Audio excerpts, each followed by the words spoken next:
Hello, my name is Neall Calvert. I live in Campbell River, British Columbia, Canada, which is on that big island just off the west coast. The title of my piece is When Jet Streams Guide. I'm driving across Oak Street Bridge, emblem of the city's southern boundary, wondering where I will find peace of mind today.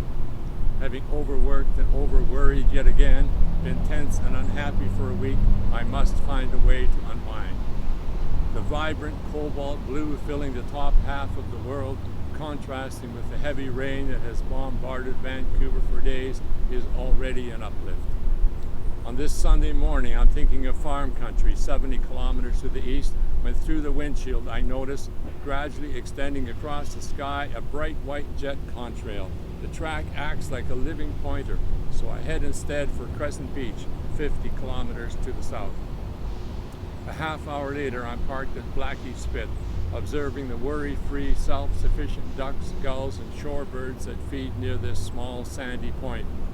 The view across Boundary Bay through my windshield extends for tens of kilometers northwest to the snow-capped North Shore Mountains, southwest to the southern Gulf Islands, and west to the much larger peninsula whose southern tip is American territory, Point Roberts, Washington State.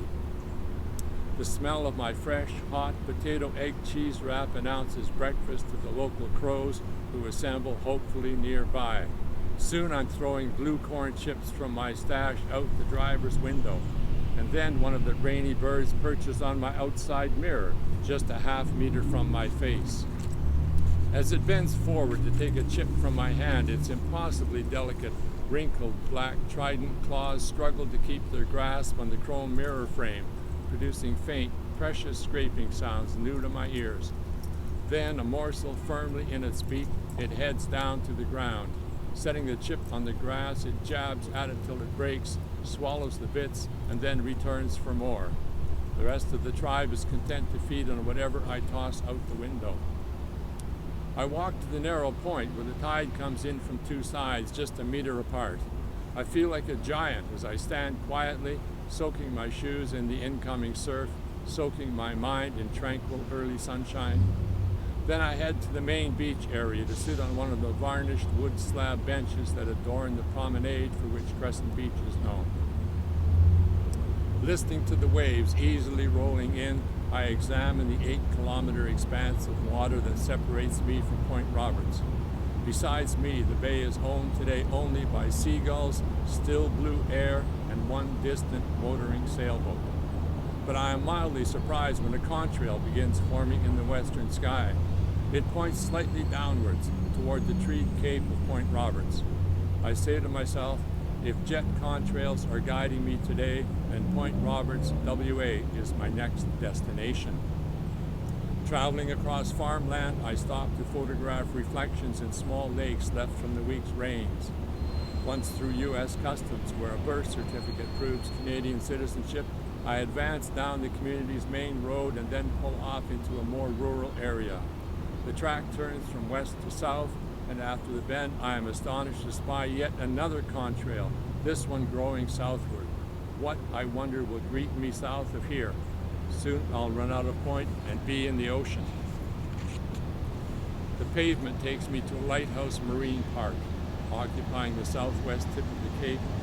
Millions of fist-sized rocks, polished smooth from eons of wave action, make it hard to walk on the beach, so I climb the 2 flights of steep wooden steps of the observation tower. From here, as this day advances, I can appreciate the Strait of Georgia, also known as the Salish Sea, almost calm, with its occasional cabin cruiser and a few feathered flyers in the air. As I gaze up at the various birds, I notice several flocks of mallards maneuvering, attempting to link up. Next, in a constantly shifting scenario, several hundred of them form a raggedy long line. Then, adjusting back and forth in moves beginning to hint of magic, they arrange themselves neatly, wingtip to wingtip. And then, with a rushing sound, a precise, straight formation of about 300 ducks sweeps by, the nearest ones just 2 meters overhead, 6 feet overhead. Something in me changes in those moments. I feel connected to the entire, very large, living, natural world. I wonder, has this show been just for me? It doesn't matter. Standing calmly 7 meters above the beach in afternoon sunshine, I begin to understand that the peace I'm seeking is available. But I realize this peace will only come from accepting the world exactly as it is, the wonderful parts and the horrifying parts equally.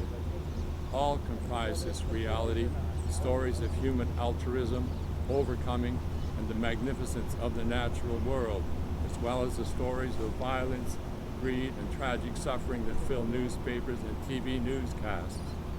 I had always been a regular newspaper reader, a big city news journalist for 5 years. If it bleeds, it leads, declared the newsroom's resident cynics. But I see now that endless concern about human evil or ignorance brings only disempowerment and feelings of helplessness. And that situation will only change when I discover how to become peaceful and empowered within, as I am doing today, and am then able to teach others. It will come from me becoming the agent for the change I wish to see. Elated, I walk back to my car and, after a nap, wake up to the sun setting over the Gulf Islands. I feel once again the particular bright stillness that occurs just at sunrise and sunset, and mentally thank and say goodnight to Saul. The ocean has become a vast, pale blue radiance, seemingly illuminated from within. In fading light, I motor slowly eastward across the tip of Point Roberts. At the end of the road, I turn the car around, and then I spot, near the western horizon, a tiny contrail. It had been heading upwards, but now it arcs to the right, northwards, the direction of my home. A deep part of me silently thrills. Postscript. Materialistic science says we are mere observers in the universe and that consciousness must fit into the brain inside our heads. Mysticism declares that we are part of the universe, co-creators connected to everything, including aircraft vapor trails, that we are hardwired for esoteric experience, that there is no limit to consciousness. The mystic's path, the big picture view, provides meaning and brings with it the possibility of body-mind peace. Thank you.